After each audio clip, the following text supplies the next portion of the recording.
തൻ്റെ മക്കൾ 18 വയസ്സാകുന്നതിന് മുമ്പ് തന്നെ വാഹനം ഓടിക്കുന്നത് അഭിമാനമായി കരുതുന്ന മാതാപിതാക്കളുടെ എണ്ണം അറിഞ്ഞോ അറിയാതെയോ കൂടി വരുന്നു. മൈനർ കുറ്റകൃത്യത്തിലേക്ക് കടന്നുപോയാൽ അവർ മാത്രമല്ല കുറ്റവാളിയാവുക, അവരുടെ മാതാപിതാക്കൾ, അവർക്ക് വാഹനം കൊടുക്കുന്നവർ എല്ലാം തന്നെ ഈ ശിക്ഷ പങ്കുവെക്കേണ്ടതുണ്ട്. അതായത് മൈനറാണ് ഒരു വാഹനം ഓടിച്ച ഒരു അപകടത്തിൽപ്പെട്ടി മറ്റൊരാൾക്ക് ഒരു അപകടമുണ്ടായി, എന്താണ് സംഭവിക്കുക? ആ കാശ് വാഹനത്തിൻ്റെ ഉടമ ആരാണോ അവർ കൊടുക്കേണ്ടി വരും. ഇങ്ങനെ കുറ്റകൃത്യത്തിൽ ഏർപ്പെട്ട ആ ജുവനൈലിനെ, ആ മൈനർക്ക് 25 വയസ്സ് വരെ ലൈസൻസ് കൊടുക്കരുത് എന്നും നിയമം അനുശാസിക്കുന്നു.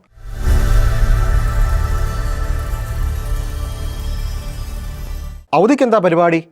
നമ്മൾ പിള്ളേരോടൊക്കെ ഇത് ചോദിക്കാറുണ്ട്, എന്താണ് അവധിക്ക് പരിപാടി എന്ന്. ചിലരൊക്കെ കലാകാര്യങ്ങൾക്ക് വേണ്ടിയിട്ട് ഓർഗൻ പഠിപ്പിക്കുവാനായിട്ട്, അല്ലെങ്കിൽ ചെസ്സ് പഠിപ്പിക്കുവാനായിട്ട്, ഡ്രംസ് പഠിപ്പിക്കുവാനായിട്ട്, ഡാൻസ് പഠിപ്പിക്കുവാനായിട്ട്, ചിലരാണെങ്കിൽ പുതിയ ട്യൂഷന് വേണ്ടിയിട്ട്, അടുത്ത ക്ലാസ്സിലെ ട്യൂഷന് വേണ്ടിയിട്ട് ഒക്കെ കുട്ടികളെ വിടാറുണ്ട്. എല്ലാം നല്ല കാര്യം തന്നെയാണ്. എന്നാൽ ഇപ്പോഴത്തെ ഒരു ട്രെൻഡ് സോഷ്യൽ മീഡിയ കണ്ടു കഴിയുമ്പോൾ മറ്റൊന്നാണ് എന്ന് തോന്നിപ്പോവുകയാണ്. കാര്യം വെച്ചാൽ കുട്ടികളെ വണ്ടി ഓടിക്കുവാനായിട്ട് വിടുന്നു. കുട്ടികളെ വെച്ചുകൊണ്ട് ബൈക്ക് ഓടിക്കുന്ന, കാർ ഓടിക്കുന്ന അനേകം വീഡിയോകൾ നാം ഫേസ്ബുക്കിലും വാട്സപ്പിലും അതോടൊപ്പം തന്നെ ഇൻസ്റ്റാഗ്രാമിലുമൊക്കെ കണ്ടുവരുന്നുണ്ട്. ഇടക്കാലത്ത് മോട്ടോർ വെഹിക്കിൾസ് ഡിപ്പാർട്ട്മെൻറ്റ് ഇതിനെതിരെ നടപടിയെടുത്തു തുടങ്ങിയതോടുകൂടി ഇച്ചിരി കുറവ് വന്നിട്ടുണ്ടെങ്കിലും ഇതൊരു ട്രെൻഡായി മാറുന്നു.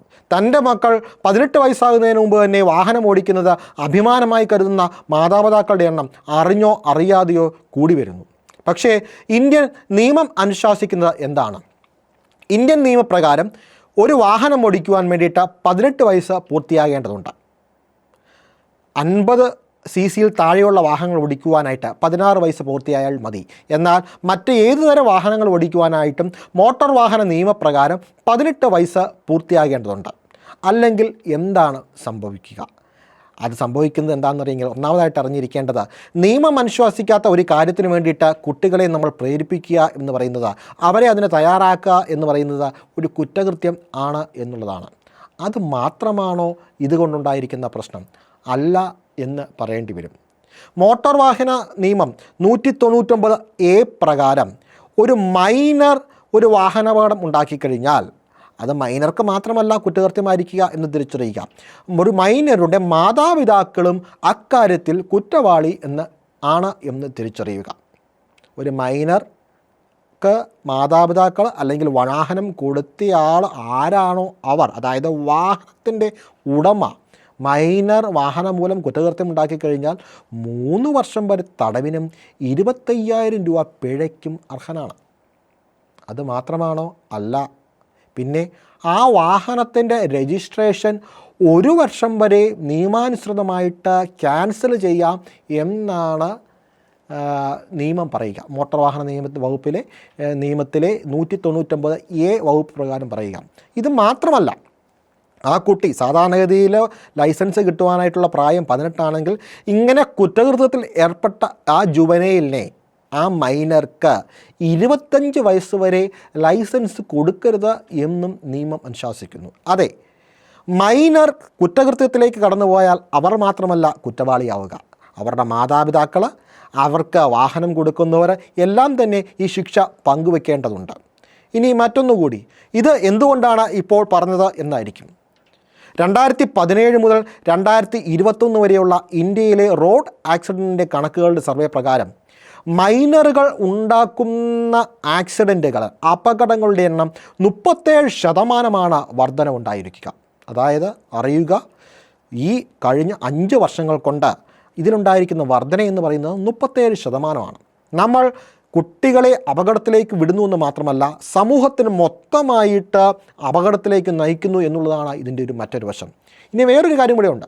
നമ്മളൊക്കെ അപകടത്തിൽപ്പെട്ട് പോകുമ്പോഴത്തേക്കിന് ആദ്യം തിരക്കുന്നത് വാഹനത്തിന് ഇൻഷുറൻസ് ഉണ്ടോ എന്നാണ്. വാഹനത്തിന് ഇൻഷുറൻസ് ഉണ്ടെങ്കിൽ കുഴപ്പമില്ല, മറ്റൊരാൾക്ക് പരിക്ക് പറ്റിയിട്ടുണ്ടെങ്കിൽ നമ്മുടെ കുഴപ്പം കൊണ്ടല്ല, ഒരു അബദ്ധം കൊണ്ട് പറ്റിയൊരു പരിക്കാണെങ്കിൽ പോലും ഇൻഷുറൻസുകാർ ആ തുക നഷ്ടപരിഹാരം കൊടുക്കുമല്ലോ എന്നൊരാശ്വാസമുണ്ട്. പക്ഷേ വാഹനം ഓടിക്കുന്ന ഡ്രൈവർക്ക് ലൈസൻസ് ഇല്ലെങ്കിൽ എന്താണ് സംഭവിക്കുക? അതായത് മൈനറാണ് ഒരു വാഹനം ഓടിച്ച ഒരു അപകടത്തിൽപ്പെട്ടി മറ്റൊരാൾക്ക് ഒരു അപകടമുണ്ടായി, എന്താണ് സംഭവിക്കുക? ആ കാശ് വാഹനത്തിൻ്റെ ഉടമ ആരാണോ അവർ കൊടുക്കേണ്ടി വരും. ഓർക്കുക, നമ്മളൊക്കെ ഒരു ആവേശത്തിൻ്റെ പുറത്ത് കുട്ടികൾ അല്പം നേരത്തെ മുതിർന്ന് കാണുന്നുവെന്ന ആഗ്രഹത്തോടു കൂടി അവർ അല്ലെങ്കിൽ വലിയ കാര്യങ്ങൾ ചെയ്യുന്ന ആഗ്രഹത്തോടു കൂടിയായിരിക്കാം പലപ്പോഴും ഈ വാഹനത്തിന് വേണ്ടിയിട്ട് വിടുക. പക്ഷേ അവരുണ്ടാക്കുന്ന അപകടങ്ങൾ ഏറെ വലുതാണ്. 2024 മഹാരാഷ്ട്രയിൽ ഇന്ത്യയെ ഞെട്ടിച്ച ഒരു വാഹനാപകടമുണ്ടായി.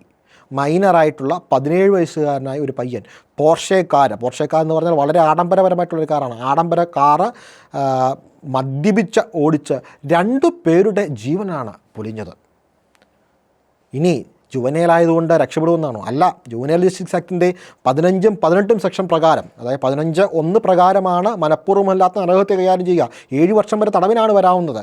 മറ്റൊന്നെന്ന് പറയുന്ന 18 സെക്ഷൻ 18 പ്രകാരം മനഃപൂർവ്വമായിട്ട് അല്ലെങ്കിൽ അവൻ്റെ മാനസിക നില എന്ന് പറയുന്നത് ഒരു മുതിർന്ന ആളുടെ ആണെങ്കിൽ മുതിർന്ന ആളുകൾക്ക് എന്ത് ശിക്ഷ നൽകുന്നോ അത് നൽകണമെന്നാണ് നിയമം അനുശാസിക്കുക. അതുകൊണ്ട് കുട്ടികൾക്ക് ശിക്ഷയിൽ ഇളവുണ്ടോ എന്ന് കരുതിക്കൊണ്ട് എന്തും ചെയ്യാമെന്ന് കരുതണ്ട. മാത്രമല്ല, അവർ ചെയ്യുന്ന കുറ്റകൃത്യങ്ങൾക്ക് മാതാപിതാക്കളാണ് ശിക്ഷ അനുഭവിക്കേണ്ടി വരും എന്ന കാര്യം കൂടെ തിരിച്ചറിയുക. ഇനിയും ചിന്തിക്കുമ്പോൾ ഓർക്കുക, അവധിക്ക് എന്താ പരിപാടി എന്ന് പറയുമ്പോൾ വാഹനങ്ങൾ ഓടിക്കുവാനാണ് നിങ്ങളുടെ കുട്ടികൾ ഇഷ്ടപ്പെടുന്നതെങ്കിൽ അല്ലെങ്കിൽ നിങ്ങൾ ചിന്തിക്കുന്നതെങ്കിൽ വെറുതെ ഒരു കുറ്റകൃത്യത്തിലേക്ക് അവരെ പറഞ്ഞു വിടേണ്ടതുണ്ടോ എന്ന് ചിന്തിക്കുക. നല്ല പൗരന്മാരുണ്ടാകുന്നത് നിയമത്തെ അറിഞ്ഞ്, നിയമത്തെ പാലിച്ച്, നിയമത്തെ അനുസരിച്ച്, രാജ്യ നിയമങ്ങളുടെ വ്യവസ്ഥയ്ക്കനുസരിച്ച് ജീവിച്ചു പോകുമ്പോഴാണ്. അല്ലാത്തതൊന്നും നല്ല പൗരന്മാർ എന്ന് പറയാൻ പറ്റില്ല. കുറ്റകൃത്യം ഏതാണെങ്കിലും, അത് വണ്ടി ഓടിക്കുന്നതാണെങ്കിലും, ആളെ കൊല്ലുന്നതാണെങ്കിലും, ഇടിക്കുന്നതാണെങ്കിലും, വെട്ടുന്നതാണെങ്കിലും, കുത്തുന്നതാണെങ്കിലും അത് രാജ്യത്തിനെതിരായിട്ടുള്ള കുറ്റകൃത്യമാണ് എന്നറിയുക, രാജ്യത്തിനെതിരായിട്ടുള്ള ഒന്നാണ് എന്നറിയുക. നമ്മുടെ മക്കളെ ഒരു ക്രിമിനലായി വളർത്താതിരിക്കുവാൻ ശ്രദ്ധിക്കുക.